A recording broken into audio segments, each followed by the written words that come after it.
తులసి చంద్ గారు, పెహల్గాం దాడిలో ఏం జరిగిందో మీకు గుర్తుందా?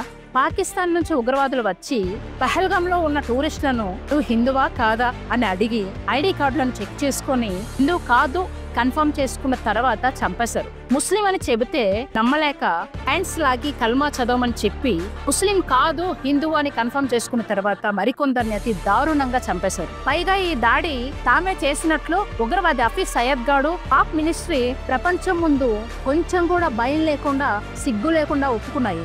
అసలు వాళ్ళు మన దేశంలోకి వచ్చి మన దేశ పౌరులను చంపితే మనం వాడి మీద దాడి చేయకుండా చర్చలు జరపమంటావా? ఎలాంటి సమయంలో ఎలా స్పందించాలో తెలియని నువ్వు ఒక జర్నలిస్టువా? ఇలాంటి సమయంలో ఎలా స్పందించాలో కొన్ని న్యూస్ ఛానల్స్ చూసి జర్నలిజం అంటే ఎలా ఉంటుందో చూసి నేర్చుకో. ఇలాంటి సమయంలో స్పందించడానికి సమాజం మొత్తం జర్నలిజం చదువుకోమంటావా? ఈ దాడి మీద దేశంలో ఉన్న ప్రతి ముస్లిం, హిందూ, క్రిస్టియన్ ప్రతి ఒక్కరూ స్పందించారు. నువ్వు ఎవరిని ఉద్దేశించి మతోన్మాదాలు అంటున్నావు? ఎవరి మనసులో మతోన్మాదం అనే బీజాన్ని నాటుతున్నావు? దేశం మొత్తం పాకిస్తాన్ని ప్రశ్నిస్తే దాన్ని నువ్వు మతోన్మాదం అంటున్నావా? మరి మన దేశంలోకి వచ్చి మతం అడిగి దాడి చేసిన పాకిస్తాన్ని ఏమనాలి? ఇప్పుడు నీ మాటకే వద్దాం. అలాంటి దిక్కుమాలిన పరిస్థితుల్లో ఉన్న పాకిస్తాన్కి తెలియదా భారత్తో పెట్టుకుంటే ఏమవుతుందో అని?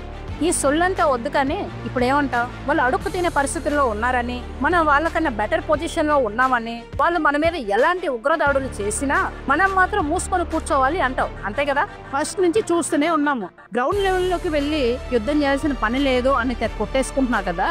న్యూక్లియర్ బాంబు విషయంలో బాగా థింక్ చేయాలి.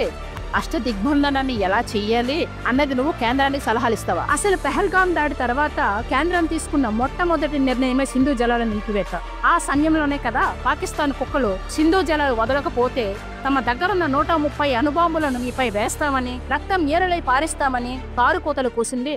దీనికి మనం ఎలా స్పందించాలో కూడా నువ్వే చెప్పు.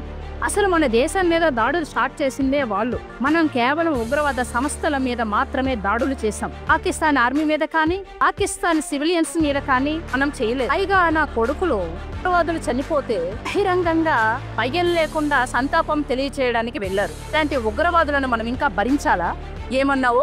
యూట్యూబర్స్ అంతా ఒక మతోన్మాదుల్లాగా ఊగిపోతున్నారా? మరి నువ్వేం చేస్తున్నావు? ఒక పార్టీకి కొమ్ము కాస్తూ మరొక పార్టీని విమర్శిస్తూ మన దేశం పట్ల జరిగిన అన్యాయానికి ఎలా స్పందించాలో తెలియని నిన్ను ఏమనాలి? నీకు లక్షలాది మంది ఫాలోవర్స్ ఉన్నారు కదా, వాళ్ళకు నువ్వేం నేర్పిస్తున్నావు? సమాజానికి నువ్వు ఏం చెప్పాలనుకుంటున్నావు?